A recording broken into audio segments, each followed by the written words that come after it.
Buy my bike, sir. Mommy hasn't eaten in 2 days.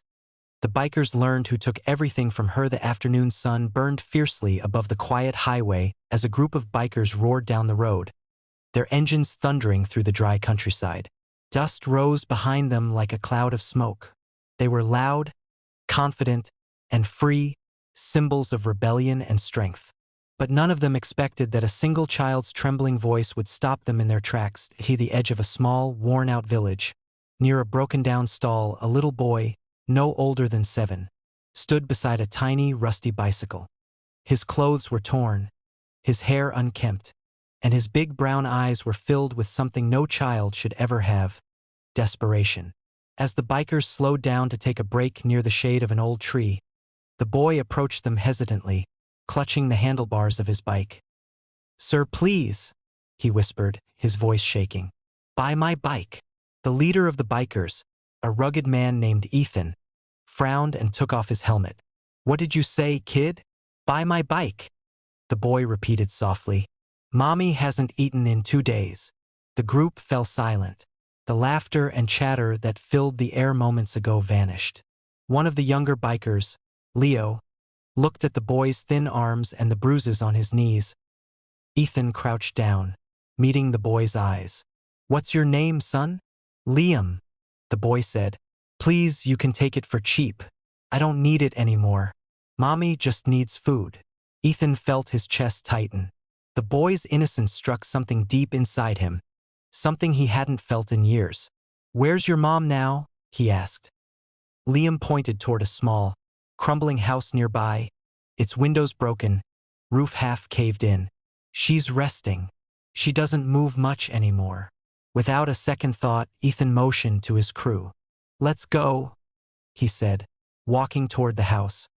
When they entered, they saw a woman lying on a thin mattress, her face pale and sunken. She tried to sit up when she saw the strangers, but her strength failed her. "Liam, who are they?" she asked weakly. "Mommy, they came to buy the bike," the boy said with a trembling smile. The bikers exchanged glances. None of them could find the right words. Leo immediately pulled a bottle of water and some bread from his bag, offering it to her. She hesitated, tears forming in her eyes. I can't take that," she whispered. Ethan spoke gently. "Ma'am, please, let us help." As she ate slowly, her eyes filled with both gratitude and shame. "I used to have a small grocery shop," she explained softly. "But one day a group of men came. They said my late husband owed them money. They took everything. Every bag of rice, every tin of food. They even took our savings. I begged them, but they laughed and said I should be grateful they didn't take the house." Ethan clenched his fists. "Did you see who they were?" She nodded. "They wore jackets, black leather ones, with a skull symbol on the back." The entire room fell silent. The same symbol was printed across Ethan's back. Liam looked up innocently. "Mommy, they're bikers too. Maybe they know them." Ethan froze, his throat tightening. He felt the weight of guilt crushing him.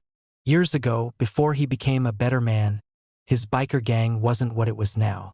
They had been wild, reckless, and heartless, taking what they wanted. The men who destroyed this family were once under his command. He stepped outside, fists trembling. Leo followed. "Ethan, you okay?" Ethan's voice was low and rough. "It was us, Leo. Years ago, before I changed the cruise rules. We did this." Leo's eyes widened. "No way."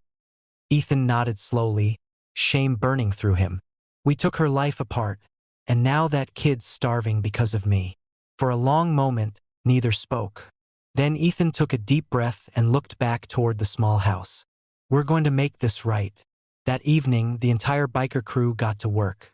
They cleaned the house, fixed the roof, and bought groceries from the nearest town. They brought blankets, clothes, and a proper bed. Liam's eyes lit up when they surprised him with a brand new bicycle, bright red, shining under the sunset. When Ethan handed him the bike, the little boy gasped. "But sir, I can't pay for this." Ethan knelt down, his voice thick with emotion. "You already did, kid. You reminded me what being human means." For the next few weeks, The bikers returned every day, repairing the mother's store, restocking it with food and supplies. When it reopened, the entire village gathered, cheering as the woman smiled for the first time in months.